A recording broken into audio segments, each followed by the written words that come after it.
Section 1. You will hear a conversation between a saleswoman and a customer. First, you have some time to look at questions 1 to 10.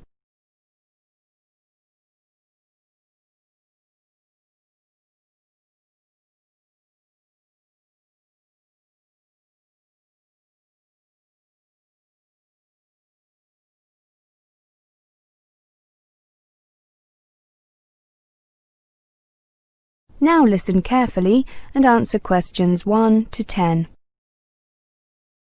Good afternoon. Can I help you? Yes. I'd like to sign up for the Intermediate course in Arabic, please. Of course. There are 3 courses. One runs during the day. That's an intensive course that runs for 4 weeks. Then there is the weekend course, which runs for 8 weeks. Finally, the evening course runs for 12 weeks. I'd like to join the intensive course, please. My company is posting me to Syria in 6 weeks, and I need to improve on my basic conversational Arabic before then. I see. Have you taken a course here before? Yes, I have. I took the Arabic refresher course during the summer. I really enjoyed it. Do you have your registration card for that course? If so, it will speed up registration, and we can give you a 5% discount too. I think I'd have it in my handbag. Yes, here it is. A little dog-eared, I'm afraid. Thank you.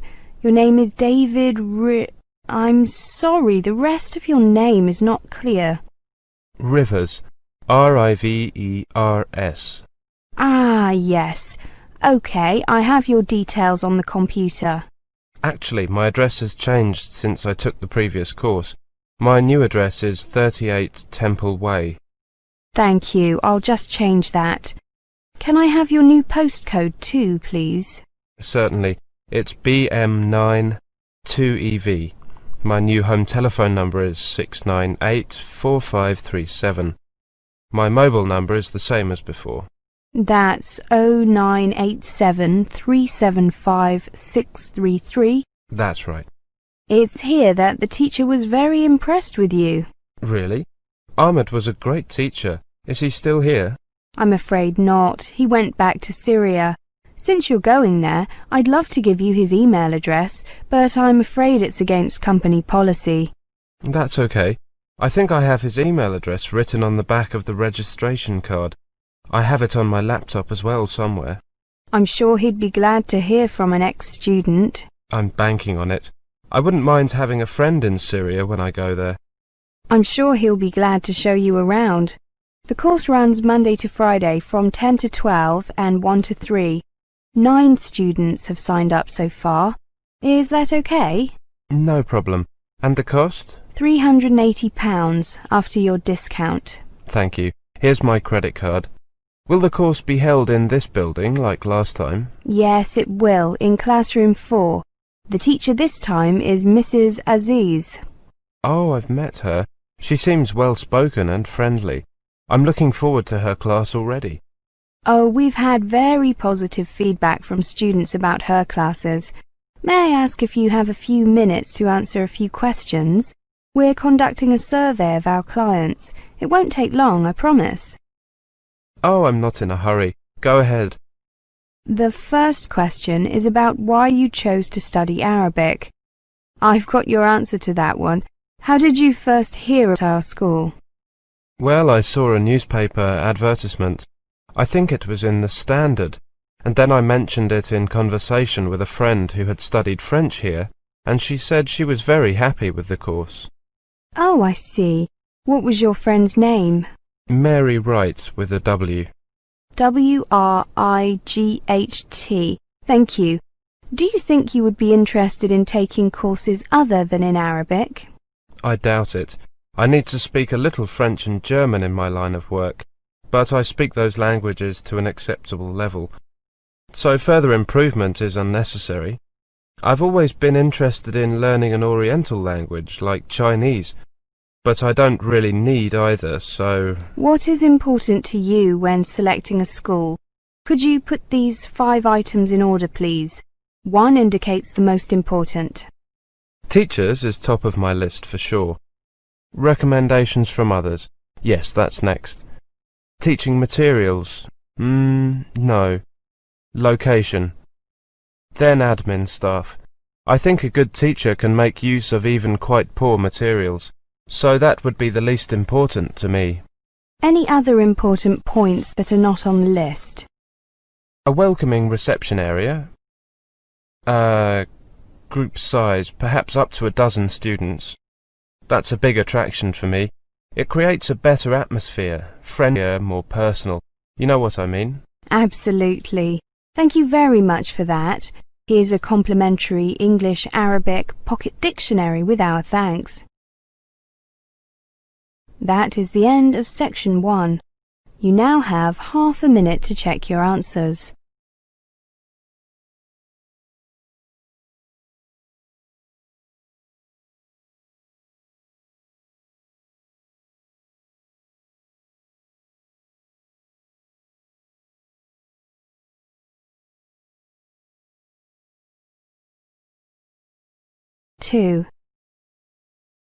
Section 2.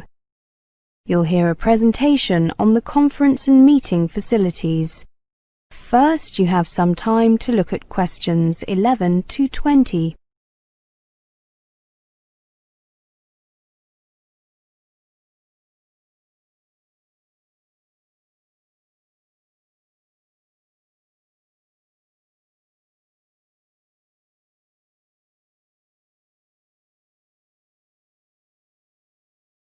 Now listen carefully and answer questions 11 to 20.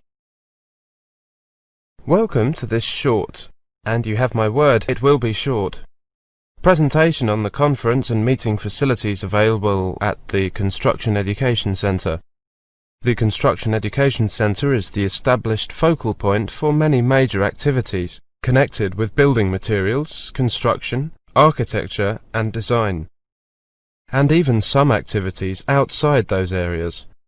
For almost 70 years it has remained at the heart of the industry, and today plays host to many important events, receiving over 100,000 visitors, trainees and delegates throughout the year. The Construction Education Centre provides the perfect venue for a wide range of business, educational and social functions, including conferences, seminars, meetings, special events, product launches and press events, exhibitions, presentations, lectures and training classes. Our team of experienced personnel is on hand to ensure your event runs smoothly, and our aim is to remove the normal worries and concerns from function organisers so that events are both cost-effective and anxiety-free. Some of our recent clients include Design for Homes, the Association of Building Engineers, Learn Direct, the London Housing Federation, and even the College of Law. A full range of equipment is available for use, including a slide projector, which is available for half or whole days, video and monitor, 35mm carousel slide projector with infrared remote control and screen, flip charts and accessories, laser pointers and lecterns.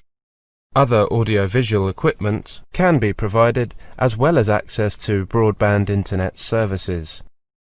Details are provided on request.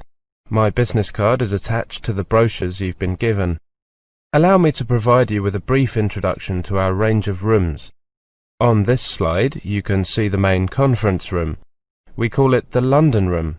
Spacious, isn't it?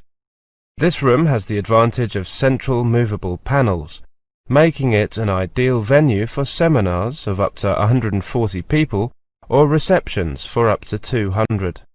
The suite may also be used for presentations. The room may be divided into 3 separate rooms if required. This slide shows you the Bloomsbury room. It is also ideally suited for seminars and lectures. There is seating for 72 people, or it can be used as a reception area for up to 100. Next, we have 2 rooms that are very similar. Indeed, we have given them virtually identical names. We call them Holborn 1 and Holborn 2. They are both suitable for small meetings, training classes and presentations. Holborn 1 is slightly larger, capable of hosting 20 to 22 people. whilst Holborn 2 holds a maximum of 18 people. The Oxford suite measures 12 by 6 metres and provides a more spacious and luxurious environment for executive meetings and presentations. As you can see, it is particularly elegant and well furnished. The Construction Education Centre also has an exhibition area, which is used by many clients when they hold a conference or meeting. This can be used as a way of informing delegates of your company, or as a visual launch pad for your company or its products and services.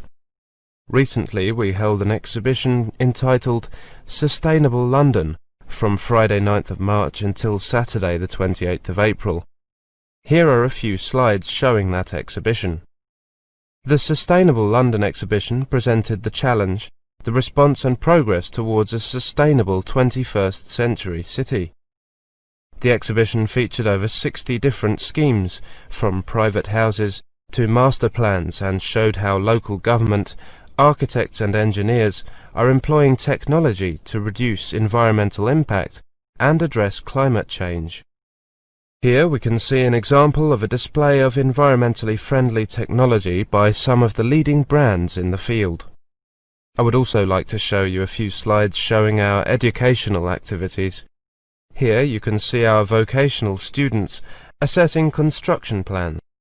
We currently have about 120 students here at the CEC, and we hope to increase that number to 150 over the next 2 years. We provide a wide range of essential training for the people who will hold key positions in the construction industry of tomorrow. In this slide, you can see students at work on designing an environmentally friendly home. Their designs are later reviewed by experienced professionals and have led to changes in the way that such homes are designed. Finally, I'd like you to draw your attention to this slide showing the location of the Construction Education Centre. As you can see, it is located in the heart of London's East End in Story Lane, off Court Street. Limited metered parking is available outside the CEC, but there is a car park nearby in Russell Street. The nearest underground stations are Court Road and Russell Square. The centre is also within walking distance from Queen's Cross train station. That is the end of section 2. You now have half a minute to check your answers.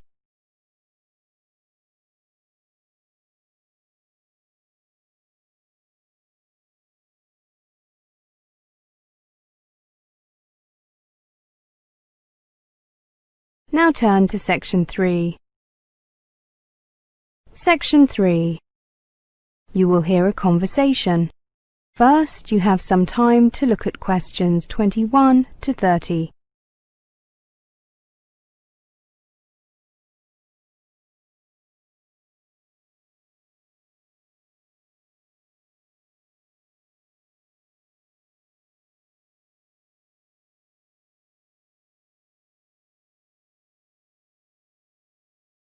Now, listen carefully and answer questions 21 to 30. So, do you think taking a gap year between leaving school and beginning uni is worth it? I was just reading that it is estimated that at least 50,000 young people here in Britain take one each year. I think it's a good idea for some, but not for most. Oh, David, I disagree. Well, Kelly, in the clamour to arrange a volunteer scheme placement or to book round-the-world plane tickets, how many school leavers, or their parents for that matter, stop to think about the true worth of taking a year out? Are gap years the life-changing, character-forming experience their prominents claim them to be? Or are they merely an excuse to waste time, burn money and delay the inevitable? How did the idea ever start, anyway? It says here that originally they were common mainly among Oxford and Cambridge applicants who were required to apply for a university place after already taking their A-levels. Once accepted, this gave them a further 9 months to travel or to do as they wished. They're mostly a UK and Australian phenomenon. In the US, the tendency is still to go to college straight after leaving school. In most other European countries, gap years are rare, partly because students will often take longer to complete their university courses and have more time during the academic year to take time off. Well, David says they might not be worth it. So, is there any way we can measure the cost? Well, the first thing to do is to assume that you will use the time available to travel abroad for a length of time, working for a period beforehand to save up the money necessary. Let's see. Roughly speaking, you will probably need about £500 for the plane ticket, depending on where you go. Then you'll need up to £200 for the specialist travel insurance, and anything up to £5,000 to pay for the cost of internal travel in countries you visit, plus food, accommodation and other sundries. Many gap year travellers can make do with about £3,000 in total, although this means living on a fairly tight budget. But then you need to add the above cost for the foregone benefit of 1 year's salary after graduation. For example, say your first job after leaving university were to pay £15,000 to £20,000 a year. That's what you lose by taking a gap year. Well, that's not entirely fair. You can measure value through personal development as well as financially. A gap year tends to broaden young people's horizons, helps them to mature and see things from a much wider perspective. It can motivate them to focus on their studies. Research shows that students are more likely to be satisfied with and complete their chosen course after taking a gap year. Many universities also say that they can tell the difference between those students who have taken gap years and those who have not, in terms of attitude, commitment, and general insights that are less evident in those who come straight from school. These are all benefits that a person will carry with him or her well past university. Many employers are on record as saying that they welcome job applications from students whose CVs say they took a year off, either before going to university or in some cases after graduating. They too are aware of the greater maturity and broader potential vision of those who have used their time constructively and learned something about the world. That's true. Employers want graduates who can work well in teams, think independently, communicate effectively, and make informed decisions, all of which can be learned by taking a gap year. This potential to differentiate yourself from other applicants becomes all the more important at a time when up to 40% of young people are taking degrees, often graduating with good results. The key here is ensuring two things: that the time you have taken off is used constructively, and that you make it clear in any job application what you have learned from your gap year and how it applies to the post you are applying for. Swanning on a beach in Australia is hardly likely to impress the average employer. There is no doubt that if you can show a practical approach, for example by volunteering with a charity, you will gain brownie points from many employers. But equally, any situation in which a young person has been required to learn new things, to act independently, to work for someone, to be able to mix with fellow travellers and people in the countries they are visiting, will be seen as a positive experience. It says here that academic research carried out for the Department of Education suggests that employers recognise they stand to benefit from new recruits who, to quote one HR director, have been out of their comfort zones, and are thus more likely to have the flexibility and improvisation skills to deal with the demands of the graduate workplace. Again, I think that the key thing is to make sure that your employer is steered into appreciating whatever experiences you have gained during that gap year. Clearly, telling a prospective boss that your 6 months on a beach in Oz was awesome will put you in a disadvantage compared with another applicant who goes into great details about the business skills learned by working in a cafe in the same location. That is the end of section 3. You now have half a minute to check your answers.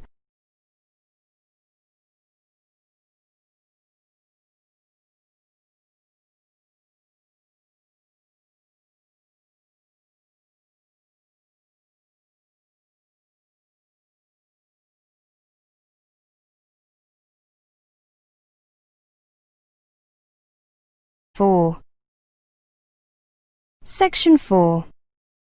You will hear a lecture on prairie dogs.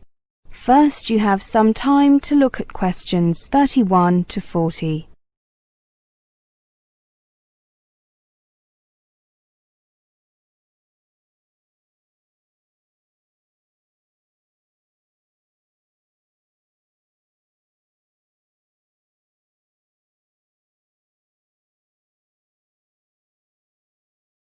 Now listen carefully and answer questions 31 to 40. Welcome to this presentation on prairie dogs. You can see a picture of these rather cute animals on this slide. As you can see, they are about the size of a rabbit, and they have a brown or clay-coloured coat with black-tipped hairs and a black-tipped tail.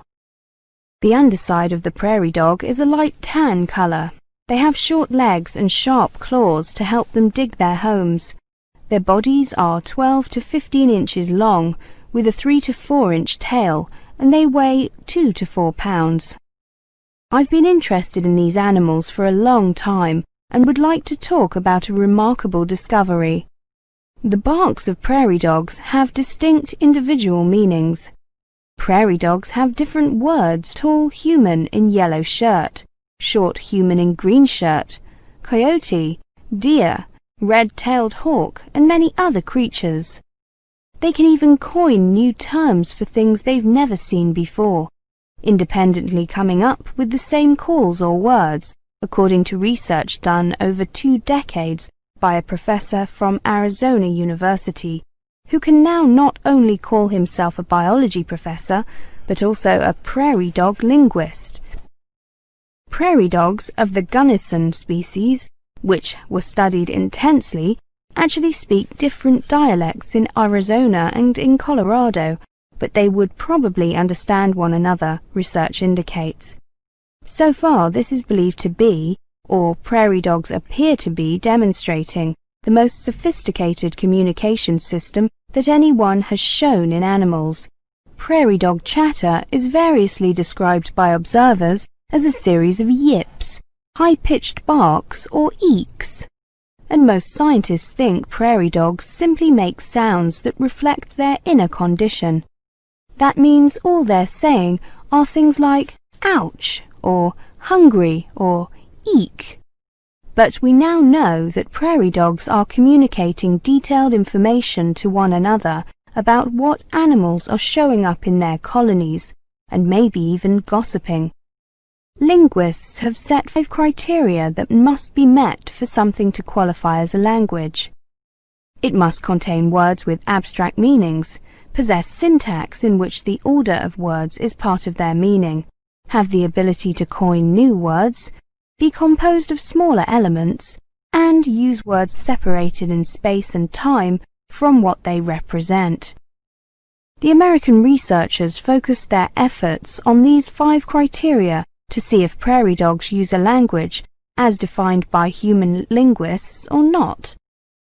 Work was done in the field and in laboratory. With digital recorders, they recorded the calls prairie dogs make as they see different people, dogs, and other animals of different sizes and with different coat colors, such as hawks and elk. They then analyzed the sounds using a computer that dissects the underlying structure and creates a sonogram or visual representation of the sound. Computer analysis later identifies the similarities and differences.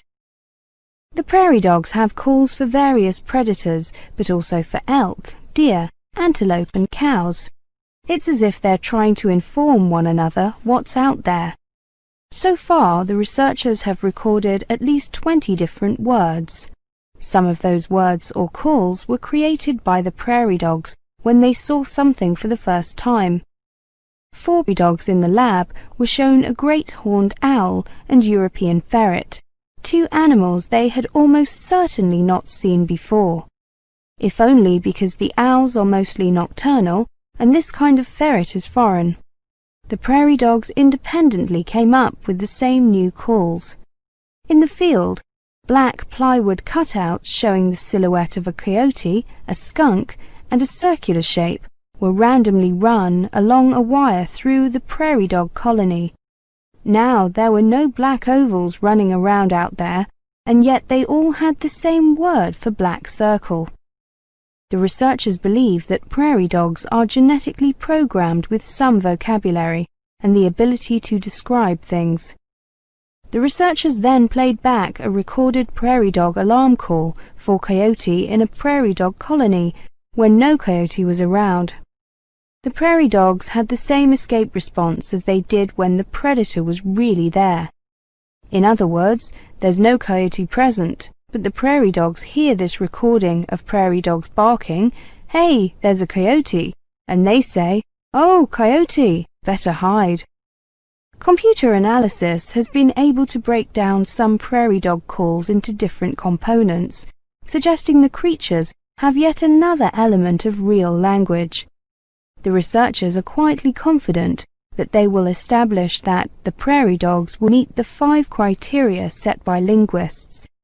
Then there will be conclusive proof that animals have language. That is the end of section 4. You now have half a minute to check your answers.